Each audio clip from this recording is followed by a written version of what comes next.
looks in the center of the pool. This is Tuar.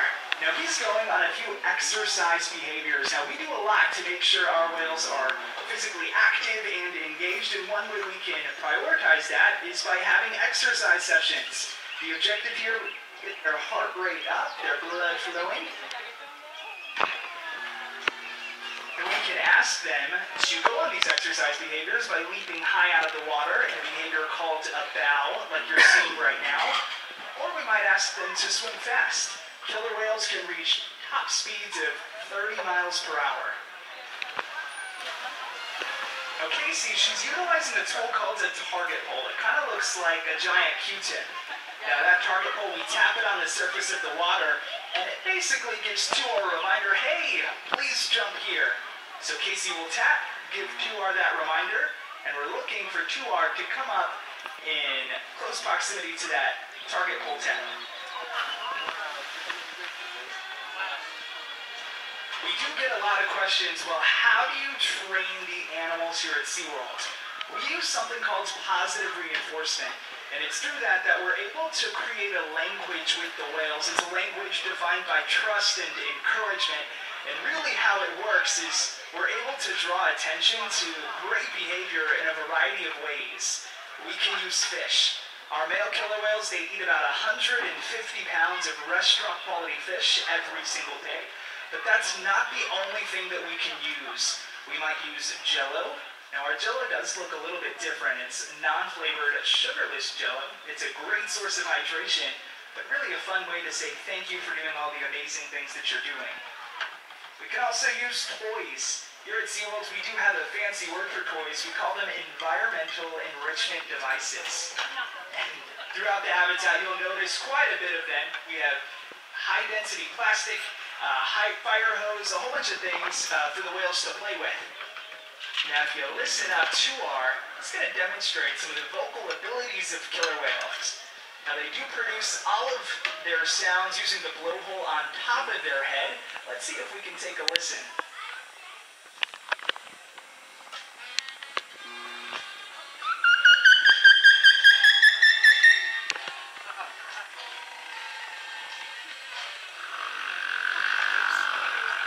My favorite, the raspberry.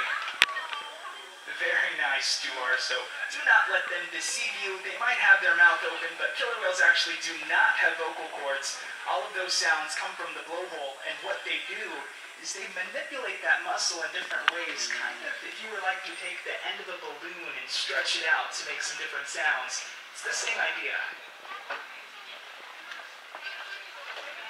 And one of my favorite things to tell our guests is, through our training, we're basically having a conversation with the whales. So we ask them for a behavior, and then the rest, it's in their hands. The killer whales, they can choose to either say yes or they can say no. By no means can we make these animals do anything they don't want to do. Now when we say yes, that's when we throw a big giant party and let them know how great that was. Now, whenever they say no, that's okay. Failure is a part of the learning process. We'll stand there for a few seconds.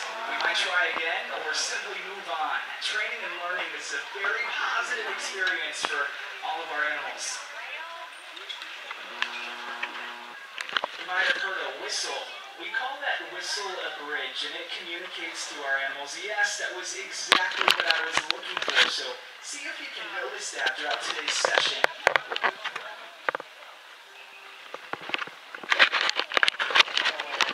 Just like I said before, killer whales are very tactile animals, and they seem to find rubdowns very reinforcing.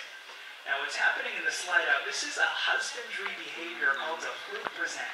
And this is actually how our veterinarians are able to collect a blood sample at least once a month.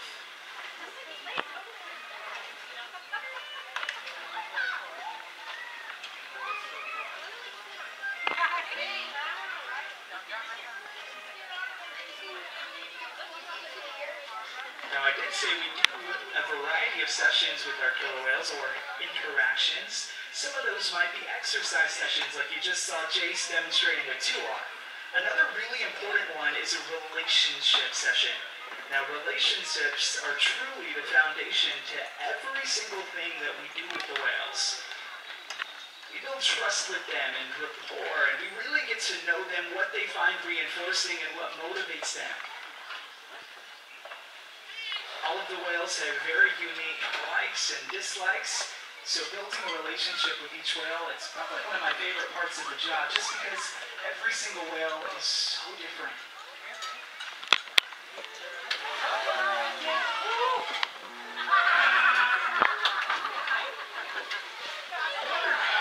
Questions that we can get. How cold is this water? Now, I'm not going to lie, it's pretty chilly. We keep it at about 52 degrees Fahrenheit, and it stays that way year-round. Now, as for our front pool, that pool is 40 feet deep.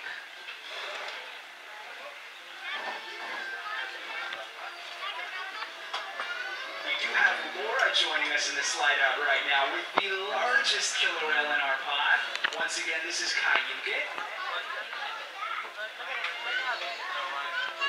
He's giving you a nice killer whale size hello. Now he's waving at you with his pectoral flipper. If you were to take an x-ray of that flipper, you would find they have a very similar bone structure to the human hand.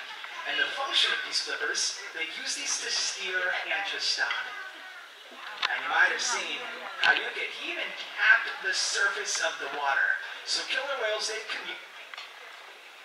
communicate in a lot of different ways. They can produce vocalizations using the blowhole, but they might take different parts of their body, like their pectoral flippers and their tail flukes, and tap it on the surface. This could be to scratch an itch or to make their presence known. I don't speak whale, but that would be a guess.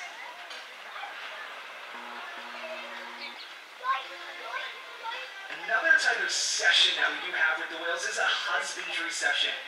So husbandry behaviors are the behaviors that allow us to assess the health and well-being of these amazing animals. So we saw a fluke present.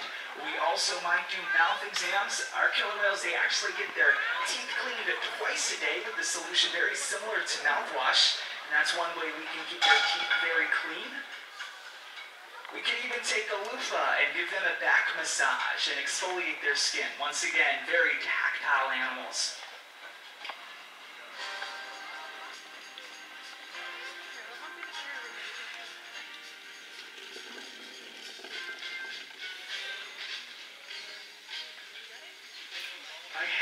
Killer whales in our care, we've learned some remarkable things. Some of my favorite things to talk about. We have a lot of research going on in our stadium. For example, we have conditioned our whales on an innate behavior. Now what that means is we've taught them to respond to a hand signal by giving us any behavior they would like, so long as they don't repeat what they just gave us. And what we've been able to learn from that study, we've really been able to examine killer whale cognition and creativity. It's amazing.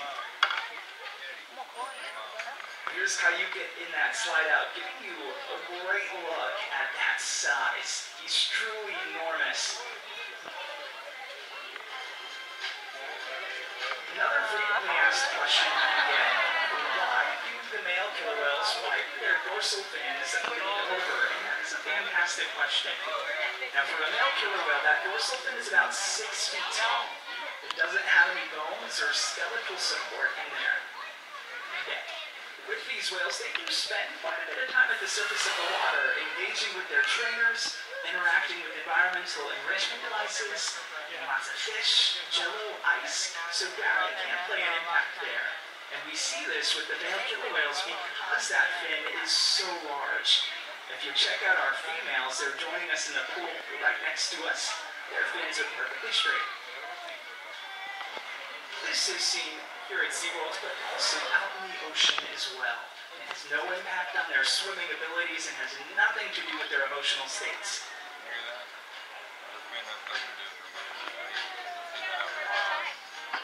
Now, I did just say we have 3 female whales joining us in the pool next to us, so that makes our home a pod of 5 killer whales. Youngest is 8 years old, and our oldest whale is 31 as of today. Her name is Tuar. She is the matriarch of our pod, and that just means that she's the leader.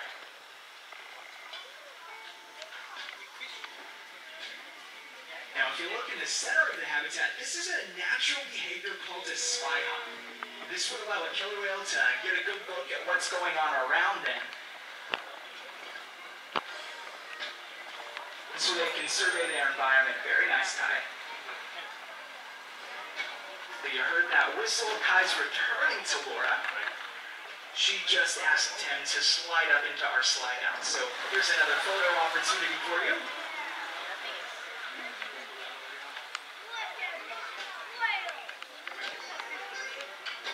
Of course, she chose to reinforce that with a nice back rub.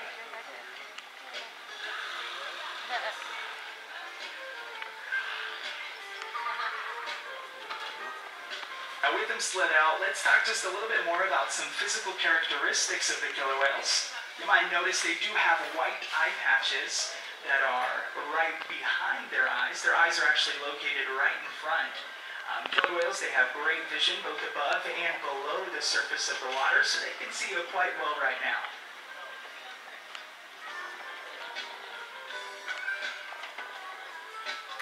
Now, if everyone gets those cameras ready, we're going to ask Kyuquot and Tuar to join us together in the slide out, so you'll see two whales slid out, and it should make for a pretty awesome photo.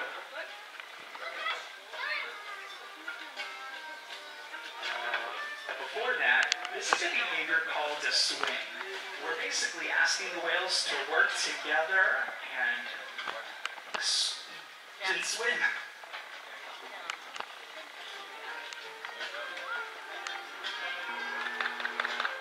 There we go, so here they come.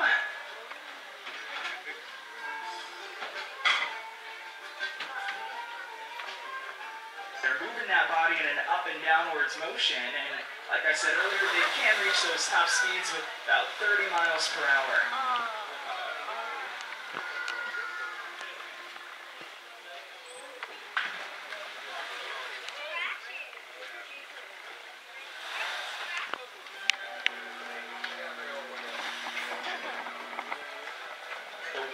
Jace and Laura are feeding Kai and Tuar. Notice how killer whales, they swallow all of this food whole. They don't chew their food. Now, I do believe there's one last thing our whales have to say to everyone. Oh no, I think you're going to get wet. I'm just kidding.